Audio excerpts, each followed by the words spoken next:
મારી દત્ત અમદાવાદથી આપણી સાથે જોડાઈ ગયા છે. જી સર, સવાલ પૂછો આપનો. મેડમ મારી જોડે એફસીના 201 શેર પડ્યા છે. 103ના ભાવે લીધા હતા મેં. અત્યારે ચાલે છે 98 રૂપિયા ચાલે છે ત્યારે. તો મારે શું કરવાનું? સેલ કરવાનું, હોલ્ડ કરવાનું?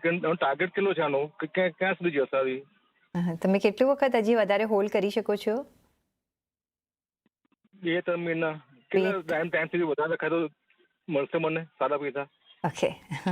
જી, આપણે જરૂરથી જોઈએ ચાર્જ શું કહી રહ્યા છે. 2 થી 3 મહિના તો તમે હોલ્ડ કરી શકો છો. હમણાં 5 રૂપિયાનો લોસ થઈ રહ્યો છે. વિરાટ, શું કરવાનું અહીંયા? ચાર્જ સુધારતા તમને દેખાઈ રહ્યા છે અહીંયા?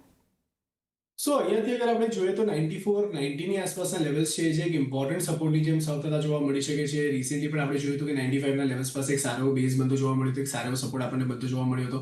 સો ક્યાંક ને ક્યાંક તમે અહીંયા ફિલહાલ માટે હોલ્ડ કરીને ચાલી શકો છો. કાલના દિવસમાં પણ ઘટાડા બાદ આપણને એક રિકવરી સાઇન બનતી જોવા મળી છે. આજના દિવસમાં definitely doji sort of formation form થઈ છે, પરંતુ જો અગર પોઝિટિવિટી અહીંયાથી બનતી જોવા મળે તો કદાચ તમને તમારા પ્રાઇસની ઉપર સસ્ટેન થતો જોવા મળી શકે છે. 110નો ટાર્ગેટ તમે ધ્યાનમાં રાખીને કામકાજ કરી શકો છો. નીચેમાં જ્યારે તમે જણાવ્યું તમારે સ્ટોપ લોસ ખાસ કરીને મેન્ટેન કરવાનો રહેશે, જે હશે 95ની આસપાસનો. 95ની નીચે ક્લોઝિંગ આપે છે તો ત્યાં તમને એક્ઝિટ લેવાની સલાહ રહેશે. તો ઓફકોર્સ આપણે 110ના તો લેવલ્સ જોઈ જ રહ્યા છીએ, તો હમણાં તો તમે હોલ્ડ કરો.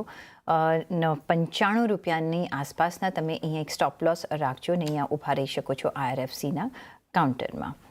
નેક્સ્ટ